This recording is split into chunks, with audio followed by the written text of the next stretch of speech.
Hi everyone and welcome to Narrow Path Journey. I'm Nicole and in this video I'd like to show you some wild strawberries.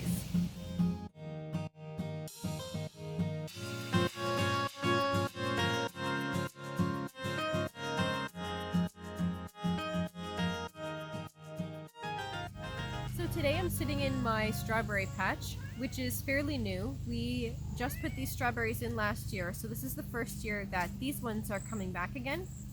And we're really excited for that. They're coming back a lot more, hi Boots, than we expected, and we're pretty happy for that. So I thought I would give you a look at the strawberries that we have here and then take you to go see some wild strawberries that we have not too far from here. Now this particular strawberry plant that we have is a really excellent example. It's actually two types of strawberries. Some of the flowers are white and some of the flowers are pink. I'm not seeing any of the pink flowers at the moment. They're pretty well all turned to strawberries. We're expecting quite a few off this plant, which is nice. You can see the distinctive leaves. Regardless of what the strawberry plant type is, these three-leaf pattern, these three leaves are quite distinctive for strawberries. So that's something that we're going to look for the wild strawberries as well. And same with these white flowers. Now what I like about this plant in particular, some of our other strawberries have come back really well, but there's not that many runners off them. But this plant in particular has never failed with runners. So what we do is we usually guide them in the direction that we'd like. We move some of the mulch aside, and where there's going to be a plant, we allow the bottom of it to touch the cool soil, and then hope for roots to grow, and then once it's actually established, we'll snip the red runner and let that plant continue. So here on this plant we can see that there is an established plant from a runner. Now this one, if you can see, I'm wiggling the runner and it's not moving. I mean, it's wiggling, but it's not coming out of place, which tells me that the roots are established enough. There's new leaves growing, flowers. So this is good signs to me that tells me that this plant is established. If I would like to move it after I snip it, I can do so.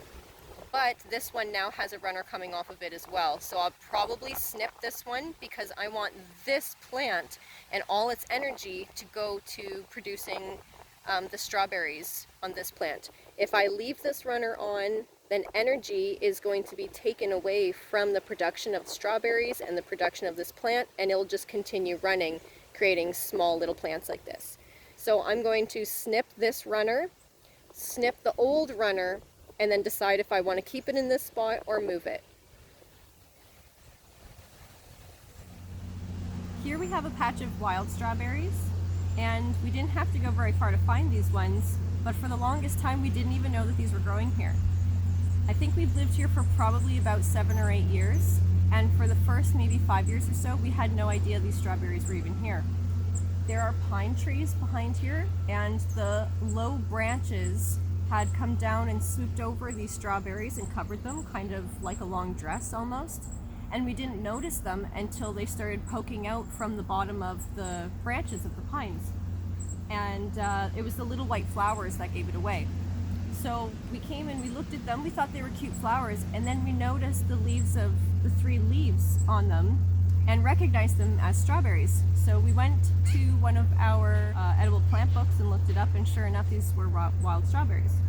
So what we did, we cut the low branches of the pines to open this area up. We didn't want to shock them with too much sun because they had been living in a lot of shade. And when the sun comes up, it comes straight down this road here, and so sun had gotten through, but not a whole lot. We cut some of the branches and opened it up, and since then they've probably doubled or even tripled.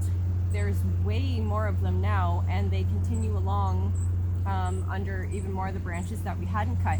Now the areas that we haven't cut, the strawberries aren't growing as much, so we're thinking that we're probably going to clean up the rest of this hedge line here and let the strawberries grow even more wild.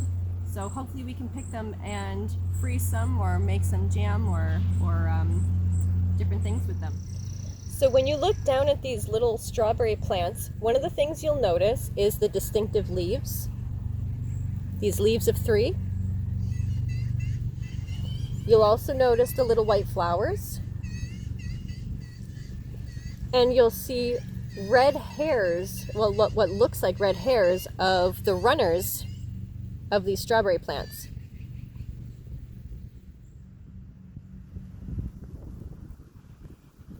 These strawberries stretch all the way from here, all the way under all these trees.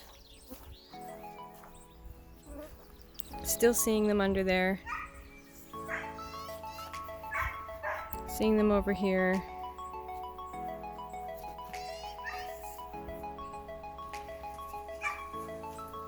All the way to this mulched opening we have here, mulched path.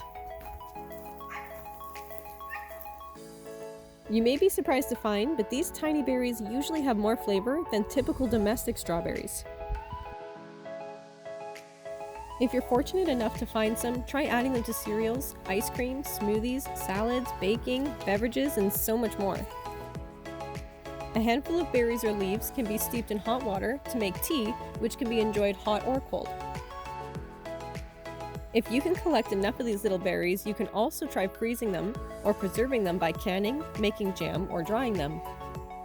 Make sure to keep away from any partially wilted leaves as they can contain toxins. Always use fresh or dried leaves for teas.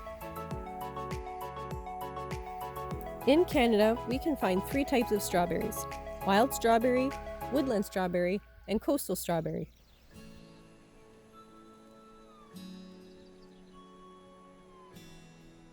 Wild strawberry and coastal strawberry are the original parents of 90% of cultivated strawberries today. Wild strawberries were used as a popular ground cover in the mid-1900s, but didn't come without any problems, like spreading.